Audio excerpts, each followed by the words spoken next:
இன்றைய செய்தி கப்பால் பகுதியில் டிடி நெக்ஸ்ட் பத்திரிகையுடைய தலையங்கம் நீதித்துறையும் அரசும் பிரிந்திருப்பது அவசியம் அப்படின்னு தலைப்பிட்டு எழுதியிருக்கிறாங்க.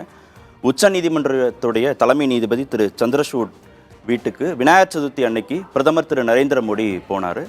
அது தொடர்பான சர்ச்சை குறித்து தான் இந்த தலையங்கம் எழுதப்பட்டிருக்கிறது. அரசியல் சாசன ஜனநாயகத்தில் அதிகார பிரிப்பு ரொம்ப முக்கியம், நீதித்துறையும் நிர்வாகத்துறை அப்படின்ற அதிகார பிரிப்பு ரொம்ப முக்கியம். இது தொடர்பான நிகழ்வுகளை வீடியோ பதிவிட்டு அதை பிரதமரே தன்னுடைய ட்விட்டர் தளத்தில் பதிவிட்டது குறித்தும் தலையங்கம் விமர்சனம் செய்திருக்கிறது. அரசிடமிருந்து நீதித்துறை விலகி நிற்கிறது ரொம்ப அவசியம் அப்படின்னும் சொல்லியிருக்கிறாங்க. ஒரு நாட்டுடைய நிர்வாக தலைமையும் ஒரு நாட்டுடைய நீதி தலைமையும் ஒன்றாக ஒரு நிகழ்ச்சியில், அது ஒரு தனிப்பட்ட நிகழ்ச்சியில் சேர்ந்திருப்பது அப்படிங்கிறது பல்வேறு சர்ச்சைகளுக்கு வித்திடும் அப்படின்னு தலையங்கம் சுட்டி காட்டுறாங்க.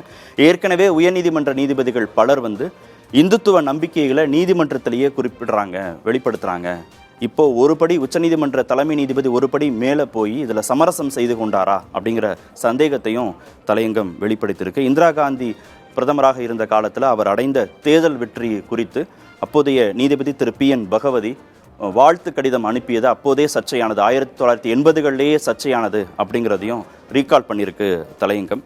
சந்திரசூட் விசாரிக்கக்கூடிய வழக்குகள் மீதான சந்தேகங்கள் இதன் மூலமாக அதிகரிக்கலாம். ஒரு பாரபட்சமான ஒரு சார்பு நிலையில் இருக்கக்கூடிய உத்தரவுகள் தீர்ப்புகள் வருவதற்கான வாய்ப்புகள் அதிகரிக்கலாம், சந்தேகங்கள் அதிகரிக்கலாம் அப்படிங்கணும் தலையங்கம் சுட்டிக்காட்டியிருக்கு.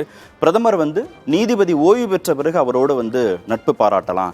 ஏற்கனவே America, Israel, Brazil, Hungary, Myanmar, Poland, Turkey போன்ற நாடுகளில் நீதித்துறையை அரசு கட்டுப்படுத்தும் போக்கு அதிகரிச்சுட்டு இருக்கக்கூடிய சூழலில் இந்தியா போன்ற ஜனநாயக நாட்டில் தான் இந்த அதிகார பகிர்வு சரியாக இருக்குது.